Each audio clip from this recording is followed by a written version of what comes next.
이제 그 요한복음 2장 이 말씀은 예수님께서 그 첫 번째 행하신 그 표적을 기록하고 있는 그런 말씀인데, 이제 우리가 하나님 말씀을 이렇게 읽다 보면 그래도 똑같은 말씀이지만 또 상황에 따라서 또 저희들에게 이렇게 참 하나님이 가르쳐 주시는 또 깨달음들이 이렇게 좀 새로울 때가 많이 있습니다.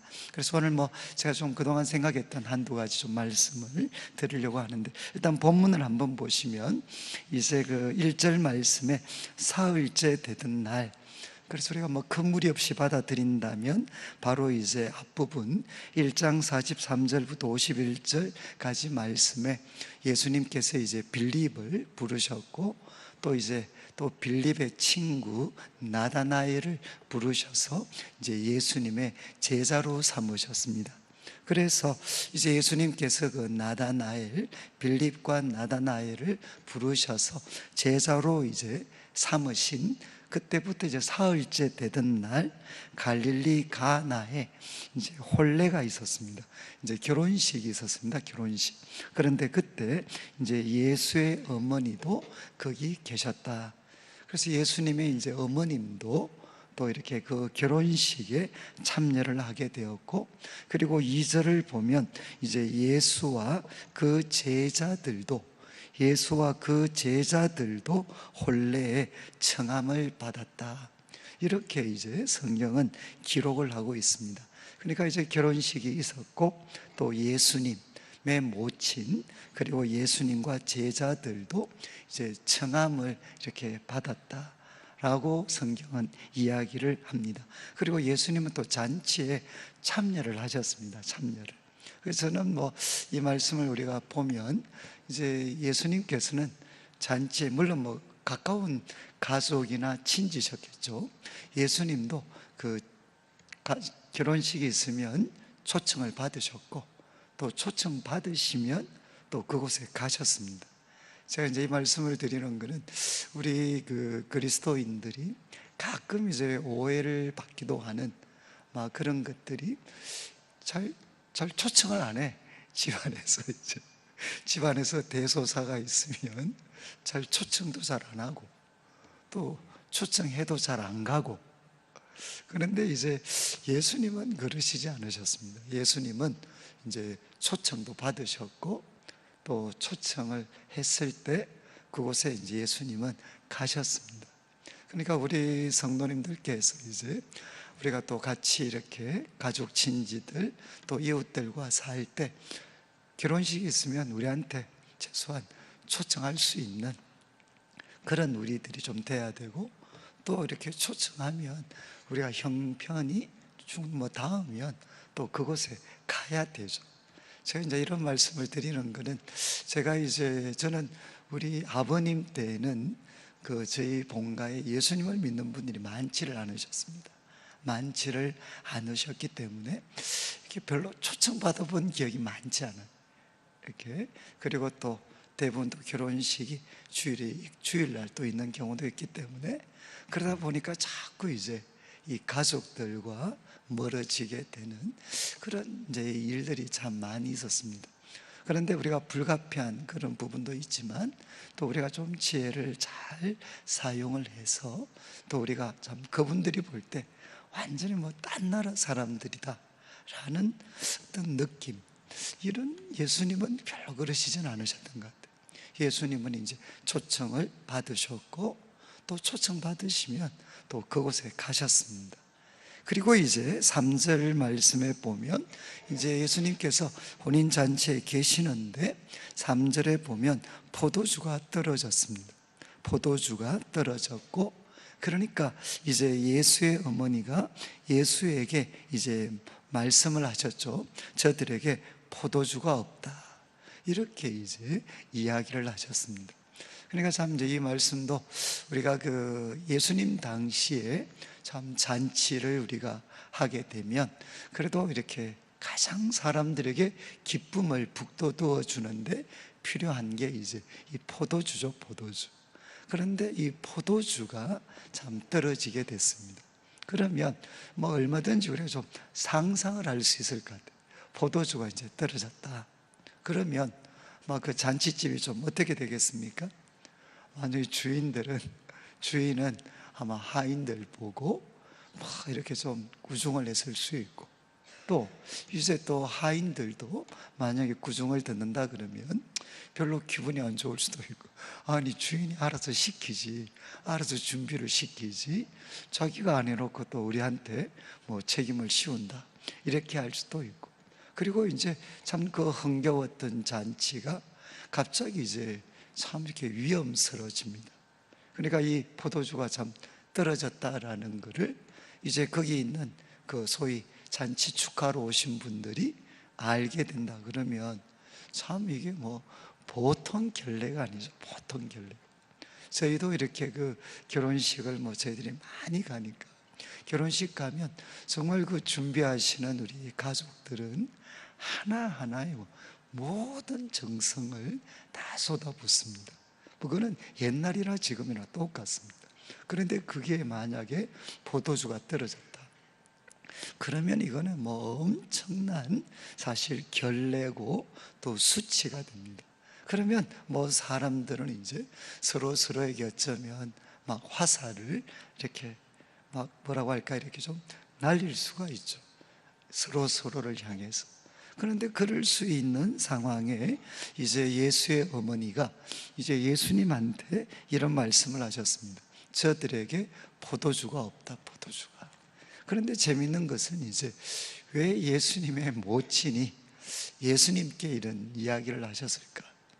그리고 이제 저는 이 말씀을 좀 대하면서, 만약에 이렇게 예수의 어머니가, 만약에 제가 예수님이라 그러면 저희 어머님이 만약에 저한테 잔치집에 갔는데, 친척 잔치집에 갔는데 포도주가 떨어졌습니다.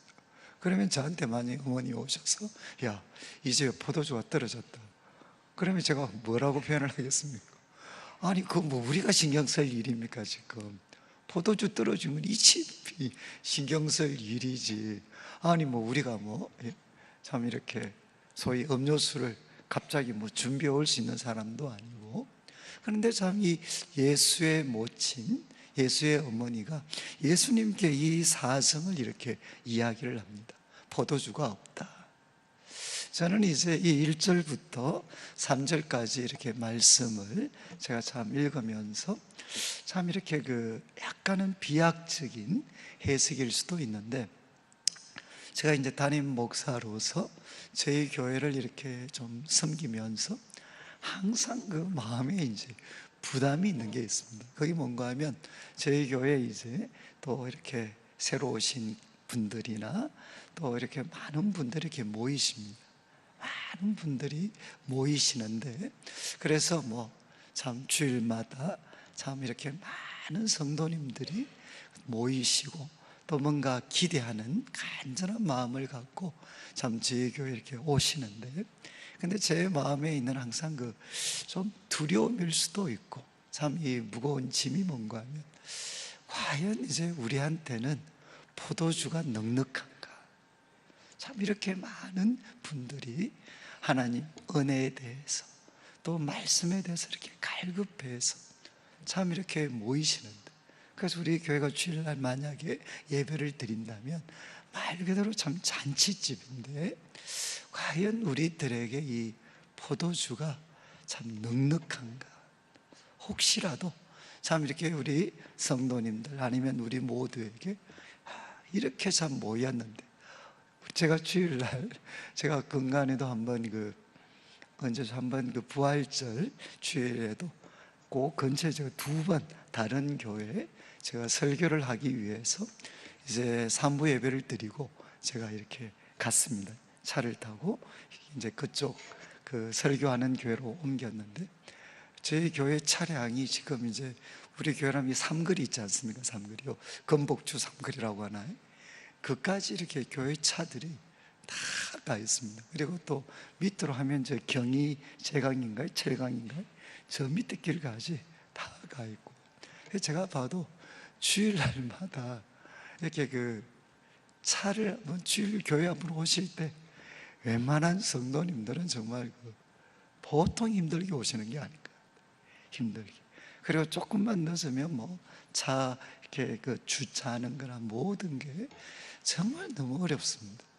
그래서 제가 이제 그날도 이렇게 다른 교회 가면서 제 교회 차가 이렇게 금복주 한 3거리 정도까지 가 있어가지고 이 좌회전 차선이, 그러니까 이 직진을 해야 되는데 좌회전하고 직진하고 엉켜가지고, 그래서 제가 참 이렇게 있는 모습을 보면서 한편으로는 뭐 정말 이렇게 감사하죠, 감사. 참 뭐 저희 교회가 이 위치로 따지면, 지리적인 위치로 따지면 참 저희 교회만큼 사실은 그 어려운 곳이 잘 없습니다. 특별히 저는 우리 이제 청년들을 보면, 청년들 또 우리 중고등부 학생들을 보면 참 제가 그래도 감사한 게, 어르신들은 차가 있지만 청년들은 차가 없습니다. 차가. 그리고 중고등부 애들도 가끔 제가 이제 한 번씩 그때도 보면 참 이 청년부 애들이 그 교회까지 한번 걸어가는, 지금도 제가 잊을 수 없는 모습 중에 하나가 청년 산부인 것 같아요. 청년 산부 수련회 가는 날, 수련회 가는 날, 아마 그 친구가 이렇게 이곡역에서 내렸는데 저희 교회까지 수련회 갈 때 가방 있지 않습니까? 가방. 이거 여행용 가방. 그거를 끌고 이곡역에서 저희 교회까지 이렇게 들들들 걸려서 이렇게 오더라. 어르신들은 별로 이렇게 실감이 안 나지는 거예요. 그 애들이 짐이 얼마나 많습니까? 그거를 이렇게 지금 이곡역에서 저희 교회까지 끌면서 이제 교회를 오고 있더라고요, 교회를. 그러니까 참 저희 교회 이제 오신 우리 성도님들도, 또 우리 청년들도, 또 우리 학생들도 참 교회 한번 오는 게 쉽지가 않습니다. 제가 이제 우리 교회 처음 97년, 98년 이렇게 교회 옮겼을 때, 제가 그때 청년 산부 주제를 섬기고 있었는데, 그때 청년 산부 우리끼리 했던 표가 뭔가 하면 매주일을 성지순례 기분으로, 이해하시겠어요? 워낙 오는데, 지금은 그나마 차라도 하나 생겼으니까, 버스라도 한 대 있으니까 그나마 나은데, 97년, 98년도에는 버스 하나 없었고 이 주변은 뭐 지금과는 비교 안 될 정도로 열악했습니다. 그래서 그때 우리 청년부 애들한테 제가 부탁을 한 게 아니라 매주일 올 때마다 성지순례 오는 기분으로 막 그렇게 그냥 와라, 그냥 와. 제가 지금 말씀드리고 싶은 거는 이제 참 저희 교회에 오시는 우리 성도님들은 참 뭐 정말 어떻게 보면 정말 뭐 대단하신 분들이죠. 이곳까지 참 이렇게 오신다는 게.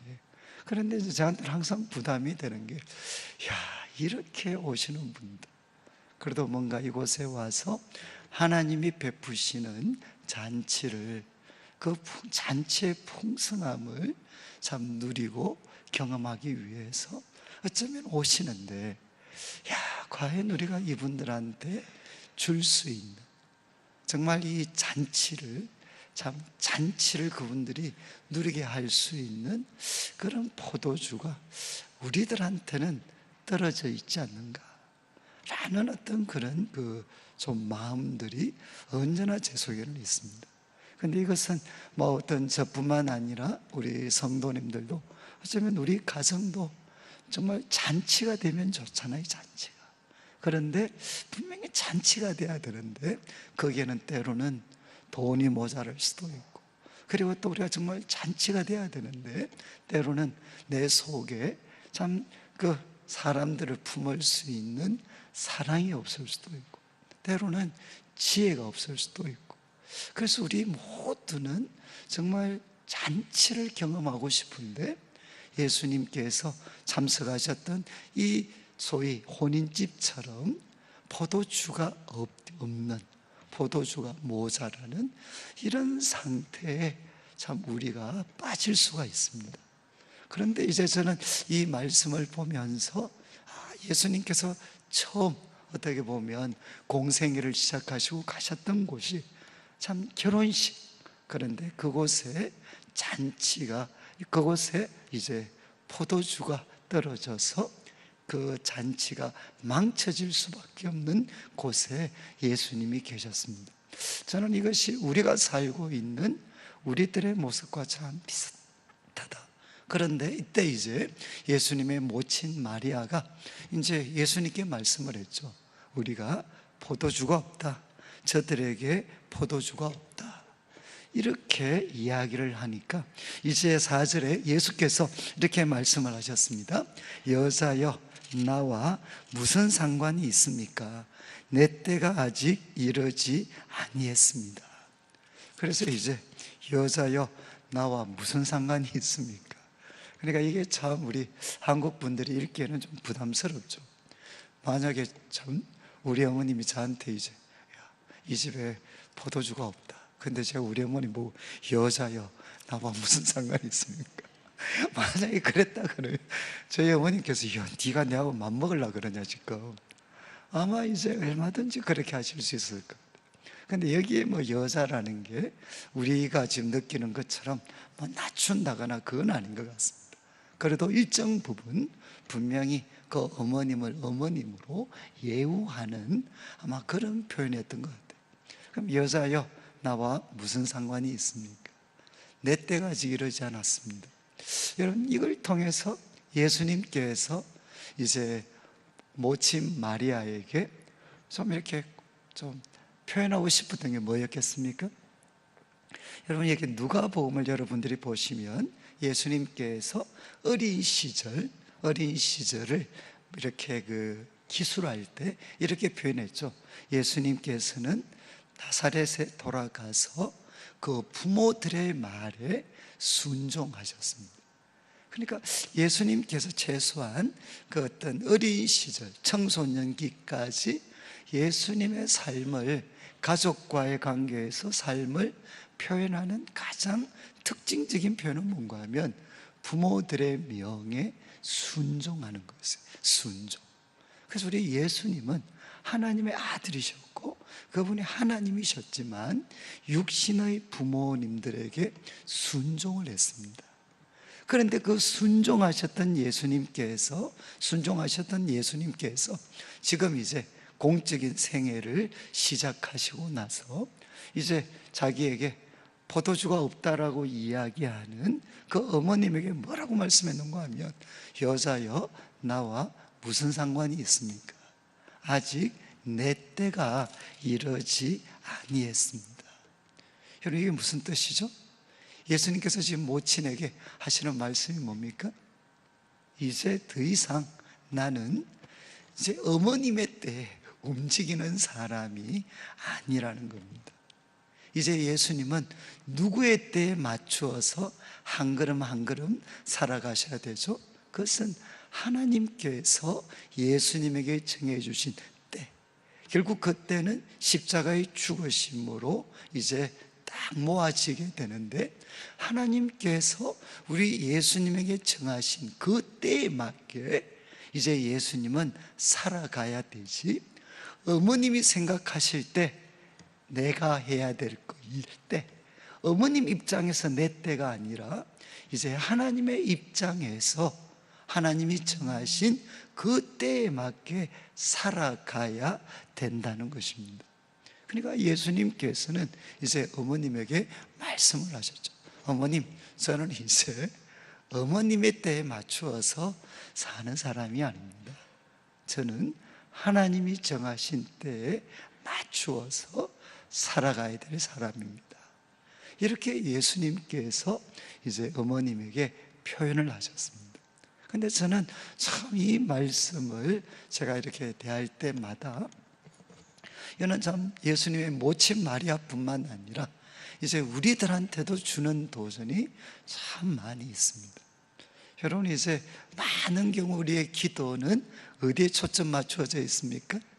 내가 생각할 때 예수님이 제 때에 좀 맞춰주십시오. 제 때. 그래서 제가 요청하면, 내가 기대하는 때, 내가 기대하는 방법으로 그것 좀 성취시켜 주십시오. 그리고 그렇게 될 수 있도록 도와주십시오. 많은 경우에 우리는 예수님에 대해서, 하나님에 대해서 이런 어떤 태도를 취할 때가 너무너무 많습니다. 그러면 이제 아마 우리 주님께서는 저희들에게도 이런 요구를 우리가 한다면 아마 우리 주님께서도 저희들에게 이야기할 것 같아요. 야, 내가 너하고 무슨 상관이 있냐? 그리고 나는 아직 내 때는 이러지 아니했다. 그러니까 이제 하나님께서는 하나님의 때에 맞추어서 하나님의 방법대로 일하시는 분이시지, 우리가 그분에게 맞추어야 되지, 그분 보고 우리한테 맞추라고 해서는 안 된다는 겁니다. 제가 이런 말씀을 드리는 것은 이제 제가 외국에서 이렇게 좀 영성신학과 관계되는 참 이렇게 말씀들을 제가 좀 공부를 쭉 하면서 거기서 그런 강조를 참 많이 합니다. 저희가 믿음이 어릴 때는, 여러분 애들이 어리다는 건 뭐죠? 애들이 어린 건 뭡니까? 누구한테 맞춰야 됩니까? 어른들이 모든 것을 아이들의 때에 맞추어야 됩니다. 그게 이제 어린 거죠, 어린 것. 그러니까 이제 항상 우리 어린아이들은 요구하고 어린아이들의 요구에 우리 부모님들은 다 맞추어 줍니다. 그렇지만 이제 때가 되면 이제 그것에 대해서 우리가 손을 보죠. 결국 애들이 성장한다는 것은 뭐겠습니까? 애들이 생각하는 그때에 어른들이 맞추는 게 아니고 어른들이 볼 때 그것이 올바른 그런 방법, 올바른 길이라면 비록 그 사람들에게 좀 아픔이 있고 그들의 생각과는 다를지라도 그 길로 갈 수 있도록 우리 어른들은 도와줍니다. 마찬가지로 우리가 이제 신앙적으로 가장 성숙하게 되면 마지막 모습은 뭐가 되겠습니까? 그냥 하나님의 때에 기쁨으로 우리들 자신을 맞추게 되는 것입니다. 그러니까 하나님을, 예수님을 나한테 맞추려고 하지 않고 가장 중요한 게 뭐냐? 이제 내가 하나님의 때에, 하나님의 방법에 나를 맞추려고 노력하는 것. 바로 하나님을 내한테 맞추려고 하다가 내가 하나님의 때에 맞추려고 노력할 때, 그때 뭐가 일어나느냐? 신앙에 있어서 또 한 번의 변혁이 일어난다는 겁니다. 우리 신앙생활의 혁명적인 변화가 언제 일어나나? 하나님을 내 때에 맞추려고 하는 삶에서 내가 하나님의 때에, 하나님의 방법에, 거기에 나를 맞추려고 하는 마음과 태도를 가질 때, 그때 우리들의 삶에 변화가 일어난다는 거죠. 그래서 저는 제가 이 책을 쭉 보니까 어떤 분들은 방언 같은 것도 뭐 그렇게 이해를 하더라고요. 방언, 보통 우리 이제 오순절 쪽에서는 뭐 방언, 이거를 성령, 세례, 뭐 그런 거에 하나의 표적으로, 하나의 사인으로 보는 분들이 많아요. 근데 신학적으로는 논란이 많습니다. 신학적으로는 제가 볼 때 조금 무리가 있습니다. 그렇지만 하나 이제 그분들이 이야기 많이 하는 거는, 여러분 방언이라는 게 뭐죠? 방언은 아주 간단합니다. 내가 억지로 내가 의도적으로 기도하는 게 아니고 내 입을 누구한테 맡기는 겁니까? 좋게 표현하면 성령님께 맡기는 겁니다. 그래서 더 이상 기도를 내가 이거 해야 되겠다라는 것에 나를 맞추지 않고 그냥 성령님께서 나를 통해 하고 싶어 하시는 그 기도에 그냥 내 입을 맡겨드리는 거죠. 이해하시겠습니까? 그러니까 그런 부분에서 이 방언이라는 은사는 하나의 그런 면에서 하나의 사인이 될 수 있다. 이때까지는 내가 원하는 방법으로 내 때에 맞추어서 하나님을 요구를 했다면 이제는 하나님의 때, 하나님의 방법에 나를 맡기겠습니다. 그리고 기도하는 것까지, 기도하는 것부터 이제 저는 하나님께 맡기겠습니다. 여러분, 이거는 뭐 하나의 그냥 참조하시면 좋겠는데, 제가 강조하고 싶은 것은 뭔가 하면 지금 예수님께서 이제 모친 마리아에게 도전을 하시는 거죠. 더 이상 당신의 때에 나를 맞추지 마십시오. 나는 하나님이 저한테 정하신 때에 나를 맞추겠습니다. 이렇게 우리 주님께서는 이제 모친에게 선언을 하셨습니다. 그 전에 이제 우리 성도님들도 하실 수만 있습니다. 저는 이제 제가 참 이렇게 교회 여러 가지 책임을 맡고 있다 보니까 항상 저한테도 제일 큰 긴장이 이겁니다. 내가 자꾸만 하나님을 우리한테 맞추려고 하는 게 아닌가. 오히려 그것보다는 좀 더 우리가 하나님 앞에 나를 좀 이렇게 좀 내려놓고 그분의 때, 그분의 방법에 나를 좀 맞추어 드릴 수 있는, 그래서 저는 이제 지난주일 설교처럼 하나님 앞에 앉는다는 게 사실은 바로 이런 시간이죠. 하나님 앞에 앉아있음을 통해서 하나님을 나한테 맞추려고 하는 태도에서 벗어나서 하나님께 대해서 감격하고 놀라고 기뻐하고 그리고 그분을 인정하고 그래서 즐겁게 그분의 방법, 그분의 때에 나 자신을 맞추어 드리는 사람이 되는 것.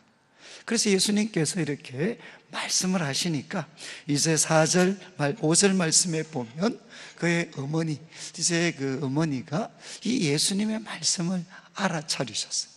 예수님의 말씀의 의도를 알아차리셨어요. 그래서 하인들에게 이야기를 합니다. 뭐라고 이야기하는가 하면 너희에게 무슨 말씀을 하시든지 그대로 해라. 그러니까 어떤 것도 요구하지 않죠. 그냥 하인들에게 이야기합니다. 너희에게 무슨 말씀을 하시든지 무슨 말씀을 하시든지 그대로 그냥 해라. 이렇게 이제 모친 마리아가, 예수님의 모친께서 이렇게 이제 이야기를 하게 됩니다.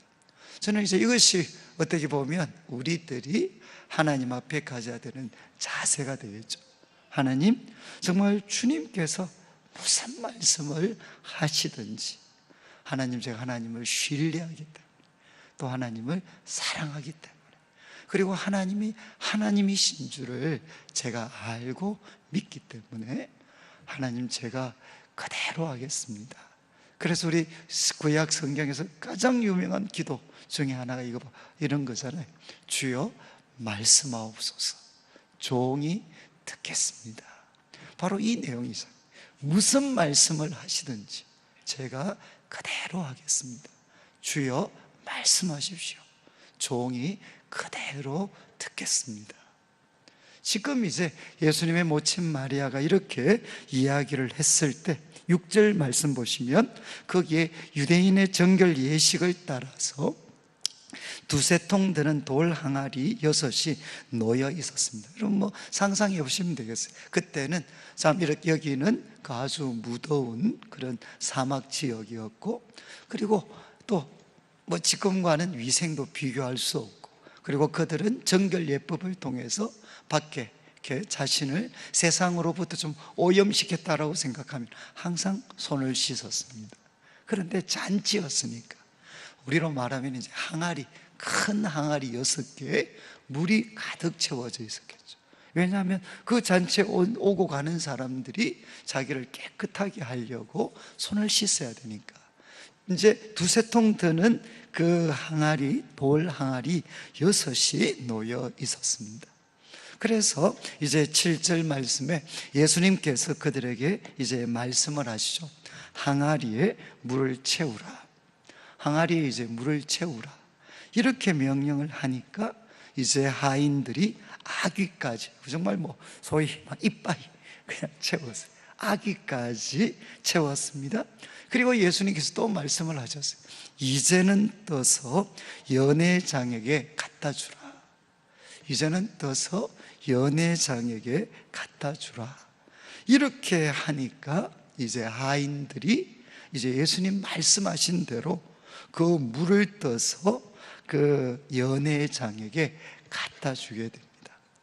여러분, 참 이것도 이렇게 놀랍죠. 이제 누가 놀랍습니까? 이제 하인들이 놀랍죠. 하인들이. 예수님께서 이제 예수님의 모친이 이렇게 시키는 대로 해라. 그분이 무슨 말씀을 하시든지 그대로 해라. 이렇게 이야기했기 때문에 하니까 하인들이 참 이렇게 그대로 이제 예수님이 항아리에 물을 채우라. 그러니까 물을 채웠고 그리고 이제는 떠서 연회장에게 갖다 주라. 그렇게 하니까 갖다 주게 됩니다. 여러분, 이게 이제 어떻게 보면 이제 믿음이죠, 믿음. 그런데 이제 하인은 직접적으로 예수님이 누구신지 잘 몰라요. 지금 누구를 통해서 예수님을 알게 됐느냐? 예수님의 모친 마리아를 통했습니다. 그런데 이 마리아의 예수님의 모친이 워낙 분명한 확신이 있었겠죠. 믿음이 있었겠죠. 그래서 그들에게 지시했을 때 이 하인들이 자신들은 직접 예수님이 누구신지 체험하지 못했지만 정말 말 그대로 시키는 대로 다 이제 하게 됩니다. 여러분, 이제 참 여기 보시면 그래도 우리들에게 참 필요한 게 뭔가, 이런 뜻에서 참 순종이 필요한 겁니다. 순종. 그래서 저는 이제 제가 좀 항상 강조하는 거지만 구별하셔야 됩니다. 성경에서 순종은 근본적으로 하나님의 뜻에 대한 순종입니다. 그거는 저희들과 같은 교역자들의 말을 이렇게 하나님의 말과 동일시하는 것은 그건 조금 조심스러워하셔야 돼요. 이거는 제가 담임 목사이기 때문에 말할 수 있는 것 같아요. 여러분, 이제 저희들의 그 하는 말을 저는 모르겠어요. 우리 목사님들이 자신들의 그런 어떤 요구를 하나님의 명령과 동일시하는 것에 대해서 저는 사실 그만한 믿음이 없습니다. 그리고 저는 제 말이 하나님이 주신 거다.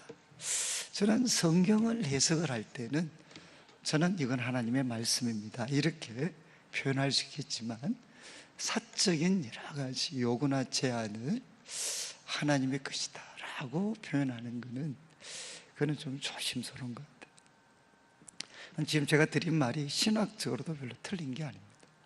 왜냐하면 우리 지금 기독교 전통은, 여러분, 이 땅에서 우리는 완전에 도달할 수가 없습니다. 이해하시겠어요? 우리는 이 땅에 사는 동안 누구도 이 땅에서 죄와 완전히 관계가 끊어진 그 소위 완전한 상태에 우리 그리스도인은 도달할 수가 없습니다. 그 말은 뭐죠? 아무리 탁월한 사람도 거기에는 한계가 있습니다. 그렇기 때문에 누가 필요하냐? 공동체가 필요한 겁니다. 공동체가. 왜 그렇죠? 공동체를 통해서 하나님께서 우리에게 주신 뜻을 조금 더 정확하게 우리는 파악할 수가 있습니다.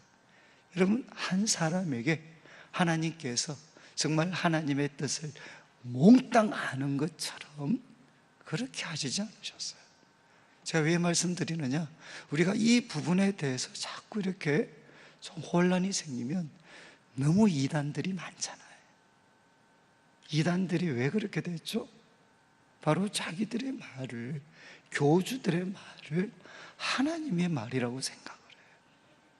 여러분, 저는 이제 우리가 교회를 앞장서서 섬기기 때문에 가장 많은 정보, 또 가장 많은 기도, 생각들을 합니다.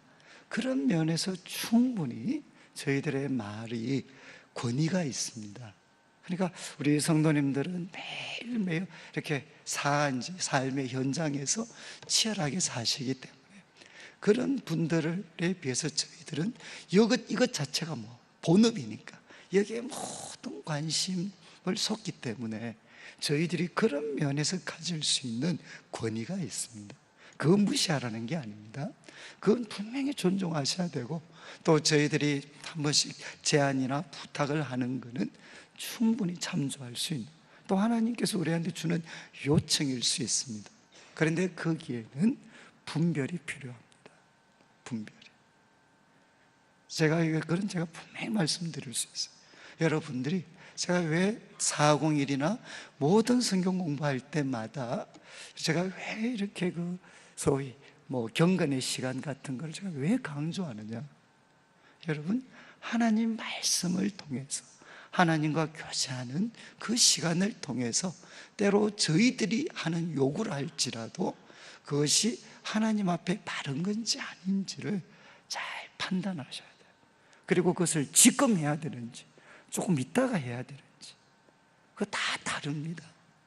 그러니까 여러분들이 잘 하나님 앞에 기도하고 판단하셔서 우리가 제안을 하더라도 우리 성도님들이 결정할 때는 누구 앞에서 결정을 해야 되느냐? 하나님 앞에서 결정을 하셔야 돼요. 우리가 이 힘을 기르지 않으면 하나님 말씀을 통해서 내가 성령의 도우심과 하나님의 말씀을 통해 하나님 앞에서 나 자신을 선택하고 세워가는 이런 노력들을 하지 않으면 여러분 나중에 많은 분들이 이런 분들이 계셔요. 여러분 이렇게 막 병 때문에 막 기도하고 그래서 하나님이 기적적인 은혜를 경험하신 분들이 있습니다. 근데 이분들이 정말 기도 많이 해, 하나님께 헌신 많이 해. 근데 언제 문제가 생기느냐? 모든 문제가 다 해결이 됐어요. 건강도 좋아요. 이제는 뭐 집안에 이제 우환도 없어요. 하나님이 다 해결해 주셨어요. 그럼 어떡할 건가요? 그때부터 할 일이 없어지는 하늘 일이. 그러면 어떻게 되느냐? 여러분들이 날마다 하나님 말씀을 통해서 하나님이 나에게 원하시는 것이 무엇인지를 확인하고 순종하는 그런 노력들을 하지 않으면 나중에 여러분 정말 문제가 있어야만 기도하고 문제가 있어야만 하나님 앞에 열심을 내는, 그렇게 되면 나중에 많은 한계가 생길 수 있습니다. 저는 우리 성도님들께서 기억하셔야 되는 것은 이제 예수님께서 하인들에게 말씀하셨어요. 야, 물을 채워라. 그리고 또 갖다 줘라. 그랬을 때 하인들은 순종했습니다. 저는 이런 뜻에서 우리 성도님들 정말 우리들의 인생에 하나님의 능력과 지혜와 권세가 드러날 수 있는 방법이 뭐냐? 그것은 말씀에 순종하는 것입니다. 하나님 말씀에 순종하면 이제 결과가 어떻게 되죠? 연회장은 물로 된 포도주를 맛보고도 어디서 났는지 알지 못합니다. 물돈 하인들은 알더라.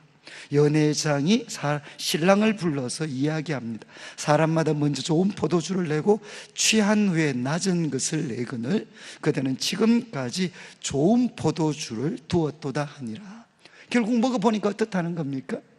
먹어보니까 앞에서 먹었던 보통 처음에 좋은 포도주 내는데 그것보다 더 좋은 맛을 포도주가 내더라는 거죠. 여러분 이제 순종할 때 말 그대로 기적이 일어났어요. 기적이.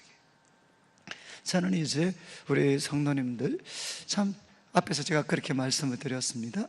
잔치가 시작이 됐는데 포도주가 떨어져서 잔치가 망쳐지게 됐어요. 그런데 그때 예수님께 말씀을 드렸습니다. 예수님, 포도주가 없습니다. 그때 예수님께서 우리의 자세를 바로잡으셨어요. 나를 너한테 맞추려고 하지 말고 너를 나한테 맞춰라, 나한테. 그래서 이제 우리가 그 자세를 가지게 됐을 때 예수님이 말씀을 하십니다. 야, 아구까지 채워. 그리고 갖다 줘. 그래서 순종을 했습니다. 순종할 때 어떻게 됐죠? 정말 기적이 일어났죠.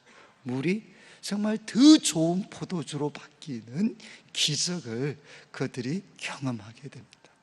여러분, 바로 참 저는 우리가 순종할 때, 하나님의 말씀에 순종하면 잔치가 망쳐질 것 같았는데 그것이 어떻게 됩니까? 더 큰 기쁨의 그런 잔치로 바뀌게 되는 거죠. 기쁨과 감사와 놀라움의 잔치로 이제는 바뀌게 됩니다. 저는 이제 우리 예수님께서 저는 참 저희들에게도 이런 일을 할 수 있다고 믿습니다. 여러분, 우리 가정에도 참 포도주가 없는 경우가 너무 많잖아요. 그래 앞에서 언급했던 것처럼 참 우리 교회에도 좀 있으면 좋겠는데 뭔가 이제는 잔치가 벌어질 줄 알았는데 또 부족한 하나의 포도주 때문에 이 잔치가 때로는 막 실망으로 바뀔 때도 있고 섭섭함으로, 때로는 분노로 바뀔 때도 있잖아요. 그리고 우리 일터에서도 이제는 좀 잔치가 한번 펼쳐지면 좋겠는데 또 우리가 실망하고 좌절하고 포기하고. 그런데 여러분, 성경이 이제 이야기를 합니다. 이거를 예수님께 이렇게 갖다 놓으라. 예수님께 이야기야. 예수님의 때에 우리들 자신을 맞추고, 그래서 예수님의 입에서 나오는 말씀에 우리들 자신을 순종하면 바로 물이 포도주로 바뀌어서 그 망칠 뻔했던 잔치에 더 큰 기쁨, 놀라움으로 충만한 그 잔치로 우리 예수님께서 바꾸어 주신다는 겁니다. 그래서 마지막에 이제 이 포도주 11절에 보시면 예수께서 이 첫 표적을 갈릴리 가나에서 행하셨고 그의 영광을 나타내셨다. 여러분, 표적, 기적이 아니고 표적입니다. 표적은 그 기적 속에 담겨져 있는 의미가 있습니다. 의미. 기적 자체가 목적이 아니고 그 기적 속에 담겨져 있는 의미가 있습니다. 그 의미는 믿음의 눈을 가질 때 우리는 알 수가 있습니다. 그래서 예수님은 이 기적을 통해서 표적이라고 말씀하셨고 예수님의 영광을 보여주셨어요. 예수님의 영광. 그분의 영광은 어떤 영광입니까? 저는 참 우리들 자신은 참 어떻게 보면 좀 이런 표현이 그런데 정말 물 같은 인생입니다. 물 같은 인생.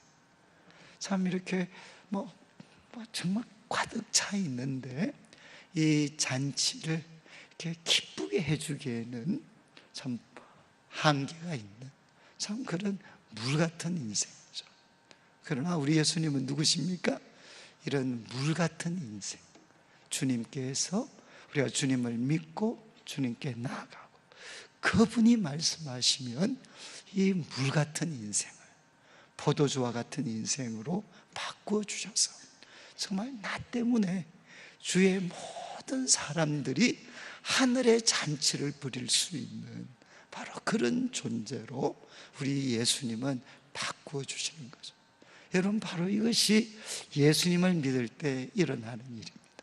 우리가 예수님을 믿을 때 주님께서는 우리들의 모든 죄를 깨끗이 씻어주시고 그리고 성령으로 우리를 새롭게 해주셔서 정말 우리를 질 자체를 바꾸어버리는, 질 자체를, 사람의 아들들인 우리를 하나님의 자녀로 만들어주셔서 정말 우리가 가는 곳곳마다 주위 사람들이 하늘의 잔치의 그 기쁨을 맛볼 수 있도록 도와주고 격려하는 사람으로 하나님은 우리를 만들어 주십니다. 저는 예수님을 믿고 어쩌면 제일 큰 기쁨이 바로 이건 것 같아요.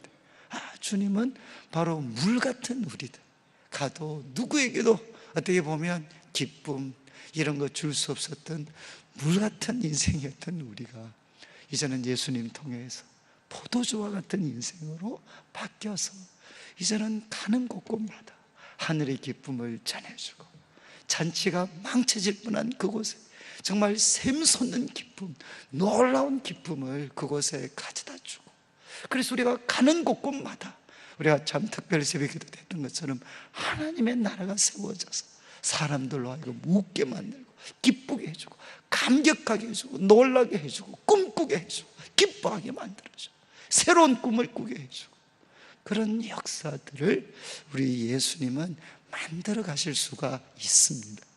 저는 이제 우리 성도님들에게 저희들이 살고 있는 이 세상은 어쩌면 참 그 기쁨을 찾으려고 몸부림을 칩니다.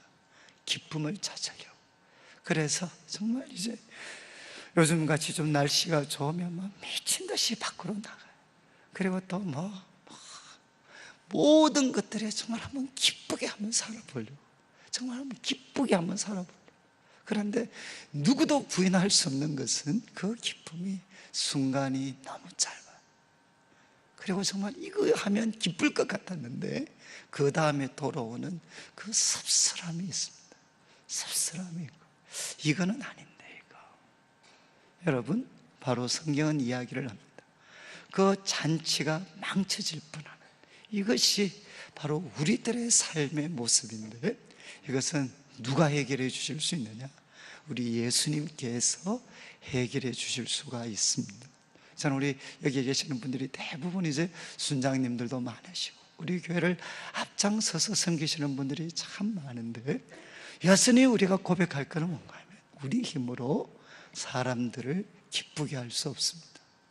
우리가 준비한 포도주는 정말 끊어질 수밖에 없어요.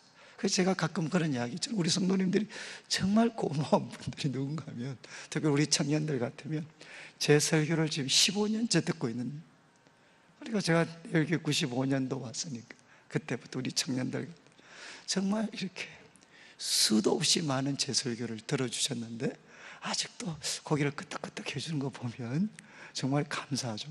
그런데 저도 이게 항상 두려움이 뭐냐, 이제 뭐 특세할 때도 그래요.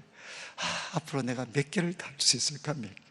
그리고 내 설교가 과연 성도들한테 얼마까지 갈 수 있을 건가, 과연 내가 가진 포도주가 어느 정도까지일까 하는 이런 어떤 강박관념이나 두려움들은 우리 모두에게 있습니다. 여러분, 우리가 가진 포도주는 반드시 떨어질 때가 옵니다. 그러나 우리 예수님은 누구십니까? 바로 그 포도주가 떨어졌을 때, 우리가 가지고 있는 것들이 떨어져서 우리가 그렇게 꿈꾸었고 노력해서 만들었던 잔치가 망쳐질 때, 그때 우리가 예수님께 나아가면 흔하고 흔한 물 같은 우리를, 평범한 우리를 말씀으로 새롭게 빚으시고 창조하셔서 그 망쳐질 뻔한 잔치, 거기에 오히려 하늘의 더 큰 기쁨이 넘치는 잔치로 우리 예수님은, 우리 하나님은 바꾸어 주실 수가 있습니다. 저는 이제 우리 교회가 바로 이런 곳. 그래서 저는 우리 성도님들이 오셔서, 목사님 정말 참 내일 교회는 첫 맛보다 갈수록 맛이 더 놀랍습니다. 우리가 예친도 내가 처음 갔을 때 그 놀라움보다 시간이 지나면 지날수록 나중에 포도주가 더 놀랍습니다.